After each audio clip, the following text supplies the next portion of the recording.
I believe that rapport and building rapport and that relationship with the learner is the most important thing we do, because if you don't have that, everything else can fall apart. What do you think? That helps you build trust between you. You've got to trust one another. Yeah, and I would agree with that.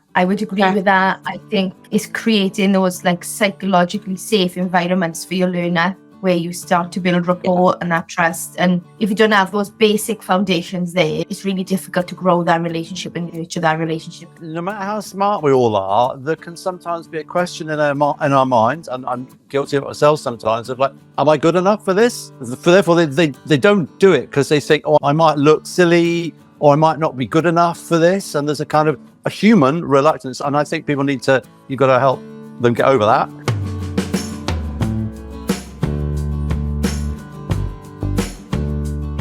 Hello and welcome to the third episode of the Learning Collab, where we at Panda Education and Training collaborate with industry experts and experienced practitioners to bring you hints, tips and advice from the world of post-16 education. This week, we're diving into strategies for engaging and perhaps re-engaging learners in work-based learning programs, exploring practical approaches that work across apprenticeships, employability programs, and adult learning. And we've got two really good guests today. We're very pleased to welcome our two guests. We have Nick Barton, Leadership and Management Trainer Assessor, who has over how many years experience, Nick? Just a few? Quite a few. Excellent start. Okay, so we've got, quite a few years. And I'll ask you to give us a little bit of background on you in a second, Nick. We've also got Nikita Tucker, Learning and Development Lead at Cwmtaf University Health Board. Hi, Nikita. How are you? Hi, good, thank you. Pleasure to be you. Excellent. And we're gonna have a good old chat today about learner relationships and any tips for engaging learners, as we say. But we've also got our very own Anne Reardon-James. Hi, Anne. Hello. From Panda, and myself, Ros Prothero.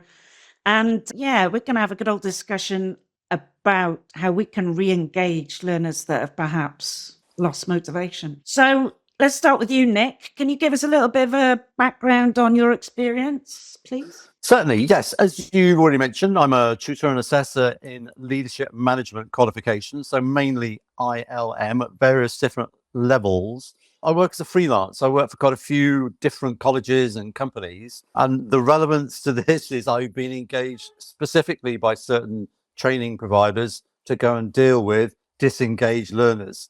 People who, for example, done an ILM level 5, but have only put in 3 assignments in 3 years. So that kind of thing. So I've been tasked to go and connect and find out what motivates them, to get them back on track, basically. So I've been there, done it, got the T-shirt for this, if that's okay for me to say that. It is. I just wish you'd worn the T-shirt for today. We are recording. No, I won't. And, you've done a lot of work with us over the years, Nick, and it's been great to work with you. So, you are very experienced in this field, which is why we asked you on. Then over to Nikita. Nikita, I believe you're in quite a new role, but just take us through that and also your experience in post-16 education. Yeah, so when did I first come in contact with Panda Education? It was about 6-7 years ago now, Ros, I think, that I've been utilising your services, shall I say. In my current role, I am the Leadership, Learning and Development Lead for Cwmtaf University Health Board. So quite a large, complex organisation looking after learners who perhaps want to develop their management or leadership skills. I would say a previous role, it feels like a previous life now. I worked for Public Health Wales looking after accredited learning for healthcare support workers, which is where the link became apparent with Panda Education. So looking at disengaged learners really, or engaged learners from two different lenses, from an accredited learning, mandatory learning sort of lens in my previous job, whereas the learning here is not accredited, but is still vitally important for the impact in the organisation. So that's me, and I'm just so pleased to be here. And it's really nice to have you here because, as you say, you've been working with us and coming on our courses, utilising our services for many years. It's nice to see how you've grown in that role as well, with the skills from an assessor to an IQA and now a lead IQA, which is great. Yeah. And supporting staff as well, who would undertake qualifications. Yeah, definitely, which is a big part of it. And not forgetting you, Anne. So Anne, hello. If anybody wants to find out more about Anne, check out our first episode of the Learning Collab, where we find out about why Anne is so passionate about work-based learning and post-16 education. But Anne, what's your experience with engaging learners? Do you have much? Yeah, a lot of experience of that? engaging, disengaged learners. Absolutely. A lot of work with kind of non-traditional learners. I hate that term, but maybe people not necessarily from a kind of academic background. Yeah. Maybe, lots of kind of issues and maybe struggles or challenges with doing any kind of education and training in different settings, community, prison, probation service, work-based learning, colleges, universities, you name it. Yes, I've done it. Yes, that's true. And from my own perspective as well, I would say over the years, you work with so many people from different backgrounds, different employers, different reasons for engaging in education. And some of those aren't because they want to. It's really hard. And we're going to talk about two things today. So engaging people right from the off when they walk through the door, but then also re-engaging people. Maybe they were engaged and something's happened or the relationship has broken down. How do you get them back in? So we're going to look at two aspects today. So today's topic about learner relationships does seem to be a hot topic and quite a challenge for people like us, practitioners in work-based learning or post-16, whether that's further ed or adult community learning. So ultimately, I believe, and I'll put this out there, but see what you think, but I believe that rapport and building rapport and that relationship with the learner is the most important thing we do, because if you don't have that, everything else can fall apart. What do you think? Controversial? Yeah. Do you think rapport underpins everything? Yeah, look, it's a key factor because that helps you build trust between you. You've got to trust one another. Yeah, and I would agree with that. I think it's creating those like psychologically safe environments for your learner where you start to build rapport and that trust. And if you don't have those basic foundations there, it's really difficult to grow that relationship and nurture that relationship then. So I absolutely agree. I think the word rapport is bandied about a lot. It's like, you've got to have a good rapport with the learner. And everybody just assumes that's going to happen naturally, but it doesn't always. So we need to have a few tricks up our sleeve to make sure that we can sort of hopefully encourage that. So before we start looking at the different strategies that we all use, why do you think this happens? Why is it such a challenge for us? Why do you think that some learners do disengage? Nick, what about you? Okay, I mean, look, it's down to experience, isn't it? And in my experience, it's been a lot of it is just life takes over. They've got busy lives, and it's about, can I prioritize an ILM level 5, which demands a lot from people. We're not going to put anyone off it. And the other thing is, no matter how smart we all are, there can sometimes be a question in our minds, and I'm guilty of it myself sometimes, of like, am I good enough for this? Therefore, they don't do it because they think, I might look silly, or I might not be good enough for this. And there's a kind of a human reluctance. And I think people you've got to help them get over that, which we'll talk about in a minute. And also sometimes people just need a clear roadmap. You can't just say, here's an assignment, off you go. They need to say, here's one someone's written, a similar one. Have a look at that. Have a look at how they laid it out and their content, just to give them an idea. I see, that's where I'm going. I guess that comes down to individual needs as well and making sure that we're adapting for each learner. Would you say? Definitely. And I really like that idea you were saying as well, Nick, about it's almost like that imposter syndrome, isn't it? I've had that myself doing courses as well. You've got to catch yourself. It does happen. Yeah. Definitely. Yeah, we all have it. People perhaps sometimes don't want to talk about it. I think we all have it. Yeah. And I've met people of all different levels, and sometimes I've just discovered that's all it was holding them back. I've written this. There's a bit of perfectionism, which isn't always a bad thing, but it can hold people back sometimes. Maybe fear of failure then, yeah? Yeah.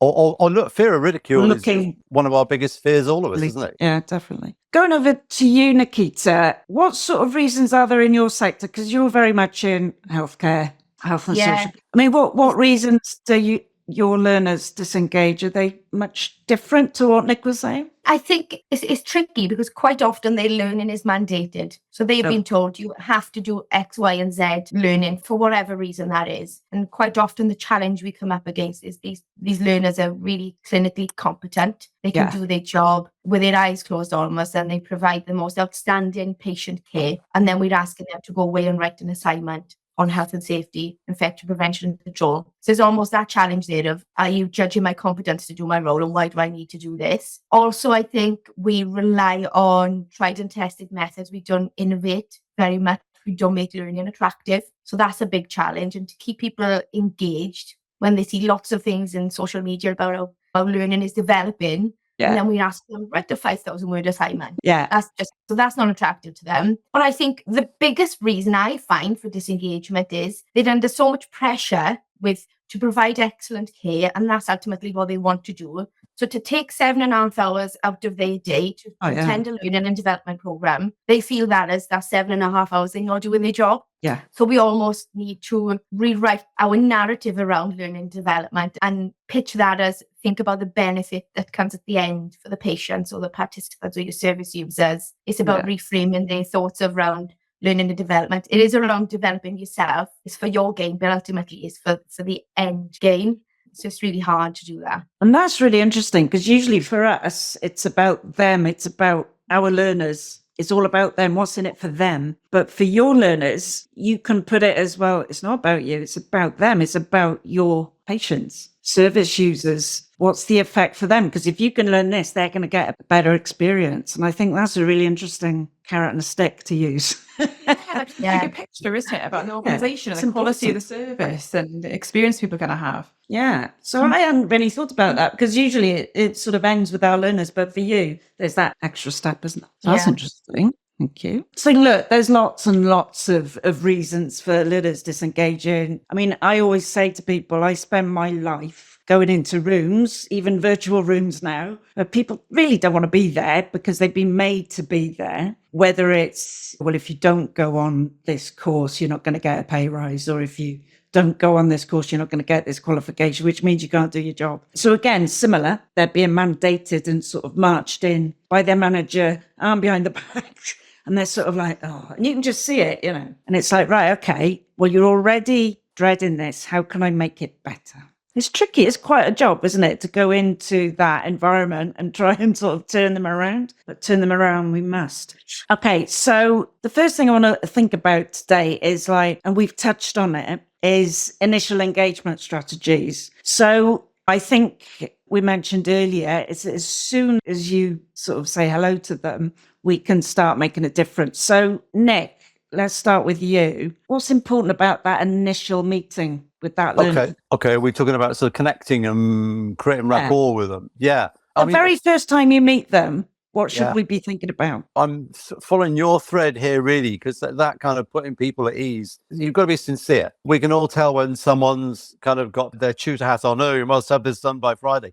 You've got to be genuine and sincere. We can't we? Like little kids can tell when someone's not being themselves. You've got to be yourself. And I think, look, how I connect with people, obviously find a little bit of common ground if we can, but use their name. Not overuse it. It is, who is it called it? The sweetest sound. I'll think of his name in a minute. But we like to be addressed by our Christian name, most of us. And then a little bit of making sure we are mirroring their body language, their voice tone, if they're quiet. We don't want to be loud. You want to be similar to put people at ease and mirroring words and that's a really good point, isn't it? I think I do that automatically. I find myself sort of, if somebody's doing that, I do it. Is that a natural thing, or do we have to sometimes think, oh, I've got to do that? No, look, you're right. It is a natural thing. We mirror body language. If you look at people stood in a cafe or something, we'll be stood in a mirror image to make people feel comfortable. But it's, as long as you have sincerity and you're genuine with it, you can sort of skillfully adjust to people and be mindful of someone who speaks very slowly. You don't want to come and say, right, come on, everybody, should we do this? It'll be like, oh, it's a bit uncomfortable. Just subtle things like that, which you can pick up and adapt to. Brilliant. Make it too obvious, do you? Because otherwise you'll just think, are you copying me? Yes. No, it can't be a kind of look at it and go, oh, there's something like that. I'll sit like this. It has to be subtle. But again, I think it's just sort of, ultimately, it's being sort of respectful and being aware and picking up on, they speak slowly or they speak quietly, or they don't like long, flowery words. They want to get straight to the point. I'll be the same. Brilliant. Yeah. Nikita, different for you or the same? I struggle with mirroring because I almost get into this habit then of thinking I need to mirror this person. I'm going to look like I'm unhinged, basically. So it is very much a natural thing, and try not to get in your own head about mirroring. To build that rapport, it's about striking that balance, isn't it? You need that formality of the relationship and those professional boundaries, but also be a human. Turn up and be a human. Don't default into that old school teacher role. That is really hard, I think, to overcome that when we see a lot of learners come into us who perhaps had poor school experience. So they're already come in with these preconceived ideas. So if you turn up and you will do this and you will do that. So be a human. Try to get to know them, obviously, within that professional relationship. Learn a bit about them personally, what drives them, and who are you? Where do you live, if you're happy to share that? And find that bit of common ground. Yeah, and I think it's just about adapting in that moment to how that learner would like to develop that rapport as well. Because if you come in all singing, all dancing, this qualification is going to be great, this course is going to be great, and they really don't want to be there, that's quite tricky to navigate that. So you almost need to go in quite cautiously and then adapt to what the learner needs in that moment, I think, and develop rapport at their rate that they're comfortable with. Yeah, I think that's a really good tip, actually, because it's easy to go, well, first of all, you have, because there is a theory, I think Jeff Petty talks about it in one of his books, that you have formal rapport first, where you must set out the fact that you're in charge. And then, and only then you bring in the personal rapport. But I think it's a balance, isn't it? It depends on the person. It depends on so many things, so many factors. Yeah, and I kind of links, doesn't it, to being those assessors' expectations as well around how you are and what's expected, and encouraging the learners to take ownership in that process and being very transparent. What needs to be done, by when, and giving it to them. It's actually their qualification, they're doing it. Yeah. So get them to do some of the work as well. It's not up to you. It's not. I think one of the things I always say is, well, what's realistic? What's realistic for you this week and over the next 2 weeks? Because I can set you all the targets you like, but unless you're buying into it, forget it. So what is realistic? And then you negotiate. And I think that's worked for me. You're showing empathy there as well, aren't you? Which helps you connect. I hope so. Is that I can put myself in your shoes, realize you've got a lot on, and also you're getting them to commit to you rather than you tell them. It's much better if people say, oh, I think I can do it by. They're more committed, aren't they? Engaged. No, exactly. I do think that works within reason, but I think because sometimes I've said it, well, what's realistic for you? And they're, well, next year. Give me a month to sort of open the file you sent me. It's like, no, that's not realistic. So let's rethink that. But I think most of the time it can work. Okay, the initial strategies right from the off. We've got to be then, as you say, human, genuine. And I'm a big believer in that. I think it's easy to be sort of maybe not, or at least come across as not genuine when you're sort of trying to get so much done with somebody on a course. We've got to show them that we are actually interested in them and supporting them. It's not just because we're being made to get the qualification. It's about them. But yeah, I like both those approaches. And I do like the mirroring, Nick. I just find that I do overdo it sometimes. I don't think you do. I don't think you do. I need a pen. Hang on. This is the thoughtful pose. Right. But yeah, bringing in the old psychology bit doesn't do any harm. But what about those learners that maybe were once engaged and something's happened, and we're maybe 6, 8, 12 months into a qualification, into the whole experience, we've built rapport, we thought, and then they disengage quite severely. What do we do then? Nick, what would you do? Okay, well, we've all got different approaches to this, haven't we? I mean, I'm going to look sort of in a clinical fashion at this, really. I try and find out what's their why. Yeah, I try, I mean, obviously in an approachable manner, but I'm saying, right, kind of, why are you doing this? What are you hoping to get from it? To try and establish from them their purpose, their why. Generally speaking, it goes one of two ways. It's either they've done it for themselves, but they've just been busy, or they've just lost a bit of motivation for it, or they weren't giving clear enough directions and instructions, that roadmap, so they're not sure. It's an external thing where, I was made to do it, told to do it, signed up for it, didn't really want to do it. So then the why, instead of being motivated towards doing it and try and finding positives, it's kind of the management of, if it's a motivated away from, the management of fear. So, okay, so maybe you need to do this so that you get promoted at the next pay grade, or you do this so that you haven't got the heat from your line manager as to why you haven't done it. But I try and establish that. And then, which is People generally, if you've got good body language and mirroring going on, people will, when you connected, they will open up and tell you. Some might take a little bit of digging and exploring, but you've got to probe, and it's coaching, isn't it, rather than telling. And then, if you can, and obviously there's other barriers, possibly of self-doubt again here, which I mentioned earlier. It's trying to overcome that. So I try and help people paint a picture then of, because we tend to sort of like to see ourselves how we want to be. So I do two things really. I say, how would you feel once you've done this and got it under your belt, or knocked out of the park, or whatever expression you want to use? How would you feel emotionally when it's done, when you've achieved it? And I let them kind of sit with that for a minute, because up until now, they just thought, oh, crumbs, I've got to eat an elephant. I'm saying to you, when you ate the elephant, how will you feel? Rather full, I imagine. And then also, how will you see yourself? Which is a thing that athletes do, which I know I've mentioned before, like Usain Bolt. He visualizes himself winning the race 10 times, 100 times before he's done it. And I try and get people to kind of picture yourself. I know with ILM level 5, there's a few places I say, picture yourself at the graduation, getting your scroll and your glass of fizz, or have you trying to give them a strong mental image of having achieved. Look, that's just some strategies that I go for. And it's to, I mean, we'll talk about learning styles in another podcast, but, about the way people maybe prefer to communicate. Is that linked to that? So if you're, I'm a very visual person, visual learner, whatever you want to call it, so I guess you would say to me, well, visualize achieving rather than just feeling it. Yeah. Okay. Yeah. Yeah. Kinesthetic is feeling it. And auditory is people going, well done, mate. Yeah. Well done. Yeah. Okay. Yeah. Multisensory, even better, I think, to be honest. Definitely. That's what we say with everything, isn't it? A variety will help.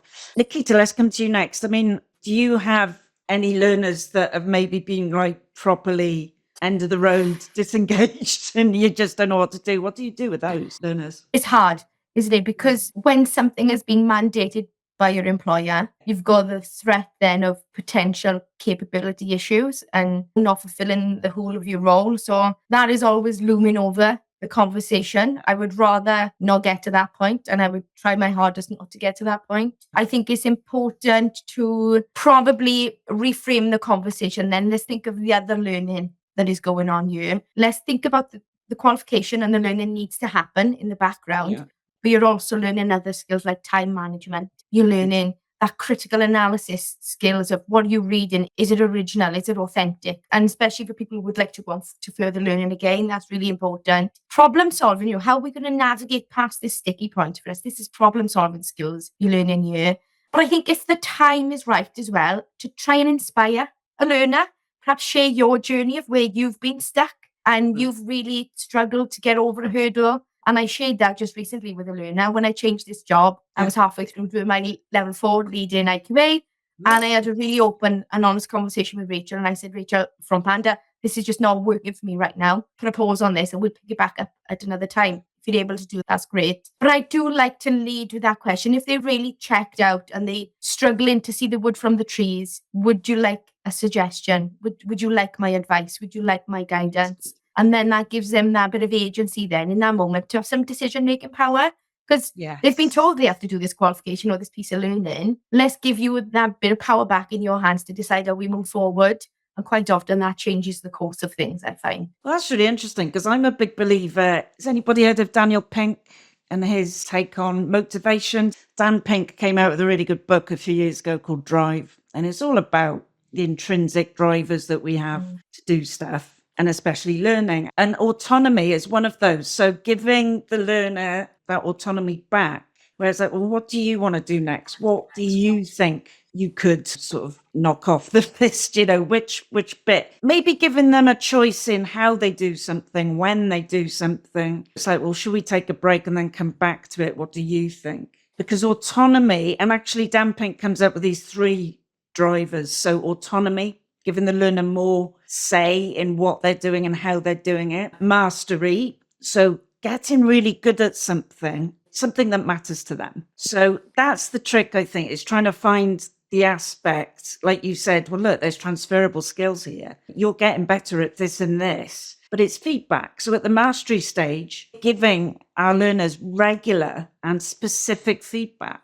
Not just, oh, yeah, well done, keep going. It's like, well, what have they done well? Really drill into that. What have they done well and why? And give them that really constructive feedback, but on a regular basis, not just when you're told to for the paperwork, team. We've got autonomy, mastery, but purpose. And we've talked about that really, haven't we? Because if they can see the roadmap, if they can see that why they're doing this, and it's not just because their manager has said, well, you've got to do it. It's because they're going to gain some personal skills or some experience that they can use for themselves. If we can make them see that. And those three things, it's been proven by Dan Pink. Just to be clear, he didn't do all the research himself. He just looked at all the research. Not that I'm bitter, but he looked at all the research of the past 50 years, and it all points to these three things. So that if there is autonomy, so we are not just saying, right, by next month, you need to do this and this. What's realistic for you? What do you think you can get done over the next week, the next 2 weeks? Break it down, but give them a say. Otherwise, going to push against you. Give them regular feedback